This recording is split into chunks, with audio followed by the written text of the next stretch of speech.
अस्सलाम वालेकुम, मैं हूं जावेद फ़ारूकी। नाज़रीन, सियासत जो है वो बड़ी तेज़ी से आगे बढ़ रही है, यानी कि जो तहरीक अदम एतमाद है उसके हवाले से तमाम ग्रुप्स, तमाम पार्टीज़, तमाम धड़े जो हैं वो अपनी अपनी जगह पर बैठे अपने अपने हिसाब से किसी न किसी दाव में बैठे हुए हैं। जैसे कहते हैं कि घात लगा कर बैठे हुए हैं कि कौन किसका शिकार करता है, कौन किसको दबोचता है, क्या हासिल करता है। देखते हैं कि ये अगर कुछ गेन कर रहा है तो दूसरा लूज़र कौन है। इस वक्त इस्लामाबाद के अंदर जोड़ तोड़ जो है वो अरूज पर है, और उसके साथ साथ हर जगह पर, लंदन में, लाहौर में, हर जगह जहाँ भी सियासी जमातें, सियासी धड़े मौजूद हैं, वो अपने अपने तौर पर अपनी मौजूदगी का एहसास भी दिला रहे हैं और जोड़ तोड़ में भी शरीक हैं, और जो बारगेनिंग है वो भी चल रही है बड़ी ज़ोरदार। ऐसे में जनाब इमरान खान, वज़ीर आज़म इमरान खान, उन्होंने आज जो तकरीर की उसका चर्चा तो बहुत है, और एक मज़ेदार पहलू बहरहाल है वज़ीर आज़म की शख्सियत का कि जितना भी दबाव आता है वो उसके अंदर और ज़्यादा उभर के आते हैं। और आज की तकरीर में तो उन्होंने अपने जो पहले वाले जितने भी जो सिलसिले थे, जो रिकॉर्ड वो मज़ीद तोड़ रहे हैं और नए रिकॉर्ड बना रहे हैं। रिकॉर्ड बनाने से मेरी मुराद ये है कि जो अपोज़िशन को जिन अलक़ाबात से नवाज़ रहे थे, उनका वो अंदाज़े तख़ातुब जिसमें वो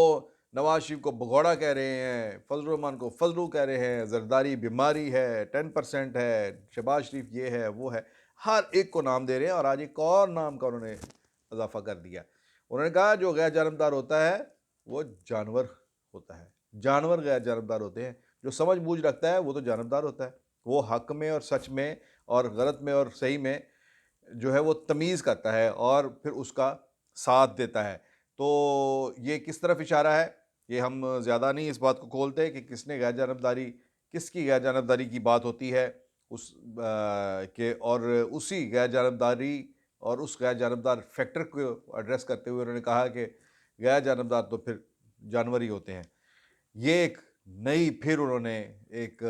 जो है अपना मखसूस अंदाज में, मखसूस लहजे में एक टर्मिनोलॉजी जो है वो दौड़ाई, और उनकी ये बात सुनकर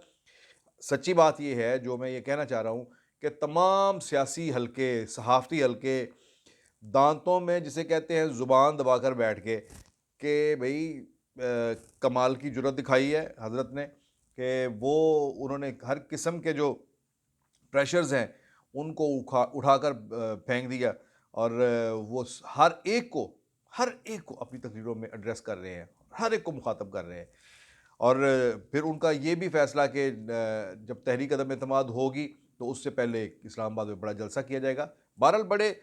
अग्रेसिव अंदाज से इमरान खान आ रहे हैं। कोई इसको कहे कि गैर सियासी तरीका है, ये है, वो है, लेकिन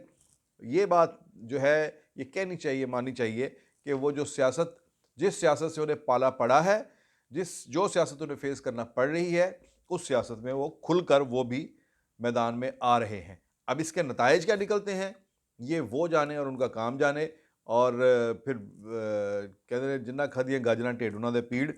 और फिर वो देखेंगे कि क्या उन्हें ये सूट करती है पॉलिटिक्स या नहीं सूट करती। इसके नताइज से भी वो खुद ही जो है वो आशना भी होंगे, उन्हें अंदाज़ा होगा, जभी तो ये ऐसी बातें करते हैं। दूसरी तरफ हम ये देखें कि हो क्या रहा है। दो जो हैं वो जैसे हम पहले भी डिस्कस करते हैं कि अपोज़िशन की 2 जगहों पर है, टारगेट किया हुआ है उन्होंने कि जहाँ से हिमायत लेकर उन्होंने तहरीक अदम-ए-एतमाद कामयाब करवानी है। नंबर 1 कि इत्तेहादी जमातें जो है वो हुकूमत का साथ छोड़ दें, तो फिर कोई उसमें रहती ही नहीं है, कोई ऐसी इसक दो राय रहती नहीं है कि ये अदम-ए-एतमाद की तहरीक कामयाब होती है या नहीं होती। फिर वो तो क्लियरली हुकूमत की वो जो सपोर्ट है, जो उसकी जो बैसाखियाँ हैं वो ख़त्म हो जाती हैं, तो वही वोट जो है अपोज़िशन के पलड़े में आते हैं, तो वो अक्सरियती धड़ा बन जाता है, तो हुकूमत ख़त्म हो जाती है। दूसरा ये है कि जहाँ तक ये है कि इत्तेहादी अगर नहीं राज़ी नहीं होते, तो अपोज़िशन ने, मुस्लिम लीग नून ने और पीपल्स पार्टी ने ये अरेंजमेंट किया हुआ था कि मुस्लिम लीग के तहरीक इंसाफ में से कुछ लोगों को तोड़ा जाए, और उनका दावा है कि उन्होंने नून लीग का दावा है कि 30 उनके पास हैं, पीपल्स पार्टी का दावा है कि 10 उनके पास हैं, जेयूआई 3-4 अरकान का दावा करती है। तो ये इनका ख्याल है कि 30 से 40 के दरमियान अरकान कौमी असम्बली हैं जो उनके साथ होंगे। लेकिन ये जो आज़ाद ज़राए हैं वो ये कहते हैं कि ये बड़ा दावा है, इतने ज़्यादा अरकान नहीं हैं, अलबत्ता कुछ लोग हैं। लेकिन उनके लिए क्या किया हुकूमत ने? उनके लिए हुकूमत ने ये किया कि एक बड़ी स्मार्ट मूव चली है हुकूमत ने, कि उसके अंदर जहाँ उन्होंने डिफेक्शन क्लॉज़ की, जो उन्होंने तशरीह की, और उसके अंदर जो उन्होंने किया कि ये डिफेक्शन क्लॉज़ की वजह से उन्होंने कहा कि जो हुकूमत के अरकान असम्बली हैं, मुस्लिम तहरीक इंसाफ के जो अरकान असम्बली हैं, उनका वोट कास्ट ही नहीं करने देगा स्पीकर। यानी वो अगर हाउस में आ भी जाते हैं, पहला तो फैसला उनका ये है कि तहरीक इंसाफ के लोग मेंबर्स जो हैं उस दिन हाउस के अंदर नहीं आएंगे। लेकिन अगर आ भी जाते हैं तो स्पीकर के पास इख्तियार है कि वो उन्हें वोटिंग राइट ही ना दे, यानी वो कह दे कि आप वोट कास्ट नहीं कर सकते, या अगर वो वोट कास्ट करते भी हैं तो उन्हें काउंट ही ना करे वज़ीर आज़म के ख़िलाफ़। ये एक इंटरप्रिटेशन ऐसी है कि ये इसको अगरचे तमाम जो आइनी माहिर हैं इसको रिजेक्ट कर रहे हैं, लेकिन जो हमने अपोजिशन के जो हुकूमती हलके हैं, जो तहरीक इंसाफ के और जो हलके हैं, उनके अंदर जब हमने थोड़ा सा झांक कर देखा और वहाँ के अंदर की सुनगुन ली, तो ऐसे धड़े जैसे जहांगीर तरीन ग्रुप है, जैसे हम ख्याल ग्रुप है पंजाब के अंदर, जैसे और अलीम खान ग्रुप है, ये सारे जो हुकूमत को छोड़ने की बातें कर रहे हैं, वहाँ पर देखा तो हुकूमत की ये जो उन्होंने जो तशरीह फेंकी थी, छोड़ी थी, इसने काम किया है। ये लोग जो है ये खौफज़दा हो गए हैं कि हमें क्या फ़ायदा होगा डिफेक्ट करने का, अगर हमारा वोट ही काउंट नहीं होगा, तो फिर खामोशी से ही बैठे रहे। यही वजह है कि जो तरीन ग्रुप है उसके अंदर अरकान पंजाब में तो, यहाँ लाहौर में तो पंजाब के अरकान जो हैं उन्हीं की मीटिंग्स होती हैं और उसमें बाज़ MNAs की मीटिंग होती है। लेकिन इन दिनों जो मीटिंग्स हो रही हैं उनमें अरकान कौमी असम्बली नहीं है, पंजाब के अरकान ही हैं। तो वो अरकान भी अब बहुत क्लियरली एक नज़र आया है, ख़ास तौर पर आज और कल का जो 2 दिन गुजरे हैं इसके अंदर उनकी एक नई पोजीशन मुझे बनती हुई नज़र आई है, और ये नज़र आ रहा है कि जैसे वो अपने आप को दोबारा तहरीक इंसाफ के साथ जोड़ने की कोशिश कर रहे हैं। और इसी दौरान हमारी बाज़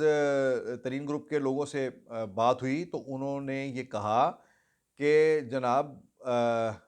ये कभी भी ऐसा नहीं है कि हमने दरवाज़े मुकम्मल तौर पर बंद किए हों। आप ये अंदाज़ा लगाएँ कि 2 दिन पहले उन्होंने कहा था कि हमारा जो है वो इससे कम पे कोई कॉम्प्रोमाइज़ नहीं है, कोई बात ही नहीं हो सकती कि बुज़दार जो हैं उन्हें उन्हें चेंज किया जाए। लेकिन आज उसी उस्मान बुज़दार के पास तरीन ग्रुप के 2 बड़े जो अरकान थे, फैसल जबवाना और वो दूसरे भरवाना साहब, असलम भरवाना, ये दोनों गए हैं और बड़ी देर वहाँ पर बैठे रहे हैं। वज़ीर आला उस्मान बुज़दार के साथ उन्होंने तवील मीटिंग की है और उसके बाद फिर तरीन ग्रुप की मीटिंग में आकर बैठ गए और फिर तरीन ग्रुप की मीटिंग जो हुई है उसके बारे में ब्रीफिंग भी उन्होंने दी है। तो सूरत-ए-हाल ये चल रही है कि तरीन ग्रुप जो है वो मुसलसल हुकूमत के साथ अब राब्ते में है, जो अरकान पंजाब असम्बली है। मेरी उनमें से बाज़ के साथ बात हुई, उन्होंने कहा जी कि हमें इसमें कितने नफ़लों का सवाब है कि अगर चीफ मिनिस्टर हमें बुला रहे हैं, अगर हुकूमत हमें हमसे रुजू कर रही है और वो हमारी बात सुनना चाह रही है, तो हम क्यों ना उनके पास जाएँ? हम क्यों एक ऐसी अनजानी मंज़िल की तरफ जो है वो अपना मुस्तकबिल जोड़ें जहाँ से हमें अभी तक आवाज़ ही नहीं पड़ी। लेकिन ये उनका गिला भी जो है वो घंटे के बाद ही ख़त्म हो गया, जब ये ख़बरें भी सामने आ गई कि हमज़ा शहबाज़ ने भी उनको मीटिंग के लिए बुला लिया है और वो लोग अगर शाम के वक़्त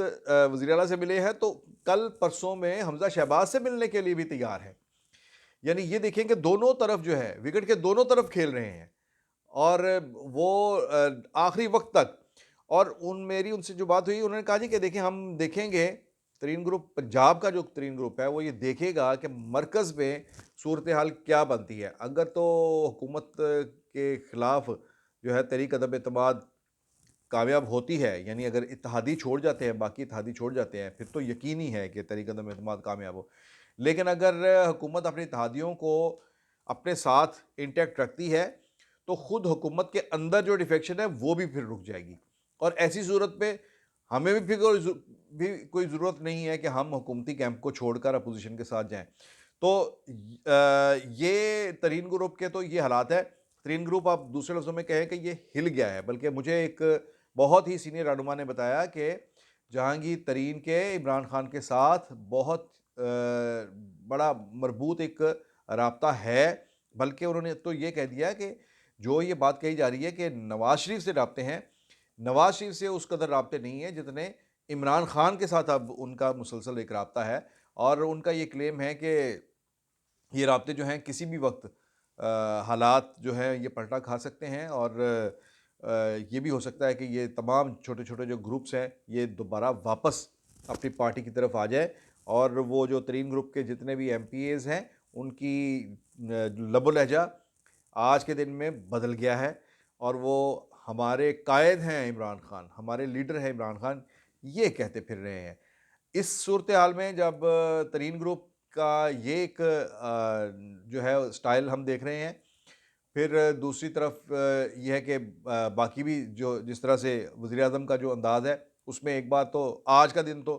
जैसे कहें कि टेस्ट मैच का ये दिन किसके नाम रहा, आज का दिन तो वज़ीर-ए-आज़म के नाम है। आज के दिन वज़ीर-ए-आज़म छाए रहे हैं, तहरीक-ए-इंसाफ छाई रही है, और अपोज़िशन जो है वो अपने तईं वो इस कोशिश में है कि ये तमाम जो है सपोर्ट जो है हासिल करे। जहांगीर तरीन उनके हवाले से ये कहा जा रहा है कि वो ही हतमी फ़ैसला करेंगे, और उनकी तरफ से अगले 2 रोज़ में पीर तक जो है इम्कान ज़ाहिर किया जा रहा है कि कोई वाज़ेह तौर पर फ़ैसला जो है जहांगीर तरीन पॉलिसी अपनी दे देंगे कि वो और उनके साथी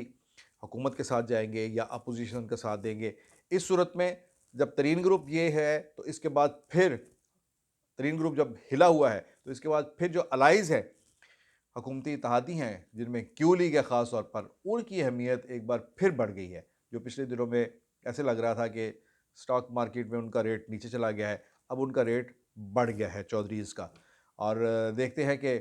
वो इसमें से क्या उन्हें हासिल होता है, और क्या आने वाले दिनों में बड़े दिलचस्प हैं अगले 2-3 दिन, जब तक कौमी असम्बली का इजलास तलब नहीं किया जाता। तो देखते हैं लम्हा-ब-लम्हा सूरत-ए-हाल जो है वो बदल रही है। इसके ऊपर आप भी नज़र रखें, हम भी नज़र रखते हैं। मिलते हैं आइंदा व्लॉग में। इजाज़त दीजिए, अल्लाह हाफ़िज़।